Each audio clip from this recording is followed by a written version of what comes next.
Foxborough Fire, we're back. Month number 10, workout number 5. Me and Dave switching places here. So in part A, we are going to be doing 2 movements, standing dumbbell strict presses. You got 10 each arm, and then you also have Russian kettlebell swings, which just means to the eye level. So for the standing strict press, Dave will have both dumbbells. Are you doing 10 on one side, then 10 on the other? Oh yeah. But he's going to still have both up anyways.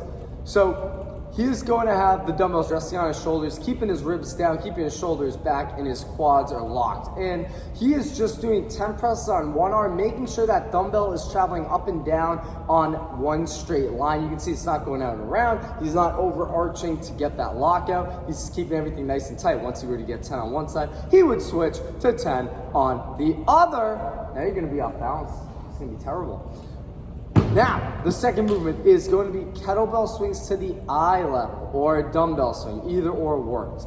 You have soft knees. We're thinking of this as a hinge motion, and we really want to think about our hips and our hamstrings working for this. Not our arms. Our arms are just guiding that kettlebell or dumbbell up to the eyes. The hips should be doing all of the work. Feel your butt squeeze hard. Feel your knees lock out aggressively. 15 reps there, go back and forth 3 to 5 times with those 2 movements. Part B calls for 3 wall walks and 20 each leg of a mini band monster walk with the mini band around the ankles. We'll start with the wall walk here. Dave's gonna start in a push-up position with his feet up against the wall. From here, he'll press out, and he's gonna start by just getting one foot up, and then the other foot will come up to meet it. That might be your wall walk today. You might just hold that for what, 15 seconds? Oh yeah. 15-second hold rather than doing an actual wall walk. If we do want to try to do a wall walk, that involves scooching our hands closer to the wall. So once his feet are up, as his feet are going up the wall, his hands are stepping back. He's keeping his core engaged. He's actually going to get his nose all the way to the wall. That's the end point, and then he's going to walk himself all the way back. If you try this and you can't get your nose to the wall, with it being the only thing getting to the wall, no chest, no stomach, no hips, no thighs, no knees touching the wall, just that nose. If you can't get to that point, stop short. Go maybe only halfway or a quarter of the way or 3/4 of the way. You break it? Nope. Pick something that you can be consistent with, and even use a little piece of chalk or some type of marking on the ground to know where you're getting your hands each time. Maybe try to get a little bit farther than that each set. The second movement in section B today is going to be those mini band monster walks. Dave has that band wrapped around his ankle. He's going to drop into a quarter squat position by pushing his butt back, shoving his knees out with his toes just slightly pointing out. From here, he's going to take one big step to his, is that your left? Left. To his left, and then he's taking a small step back to his squat stance. Really important that we don't bring the feet all the way together. Like, show us a bad one.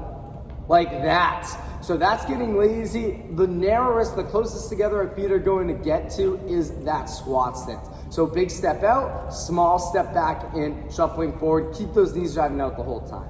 After you finish those 2 movements 3 to 5 times through, we have part C. It's an AMRAP 16. Starts with 16 box jump overs, 16 kettlebell swings overhead now. Then you got 8 strict burpees and 8 calories on the bike going in an all-out sprint. There's no built-in rest to this workout. We're looking to complete about 4 rounds of this workout, so you're thinking each movement shouldn't take you any longer than a minute to complete. For the box jump overs, Dave's gonna jump on that box, and then he'll jump over to the other side, or he'll step down. Whichever one you're more comfortable with, we recommend just stepping down. You don't gain much of an advantage by jumping down, but you can totally practice that. Maybe good for practicing jumping off the fire truck, actually.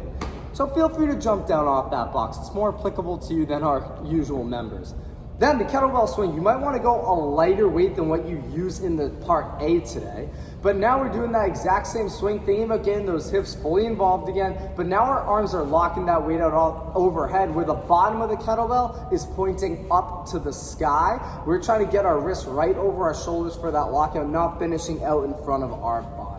After you get 16 there, we got 8 strict burpees. We can do this a couple different ways. If we're doing a full strict burpee, Dave will plant his hands on the ground, kick his feet back, get a pause, then he's gonna do a push-up where only his chest touches, locks out. Once he locks out, his feet will kick back up. He'll get his jumping clap. We can also do a knee push-up variation of this, where he does the same kick back and pause, then he drops to his knees, presses out, locks his knees out, then kicks up.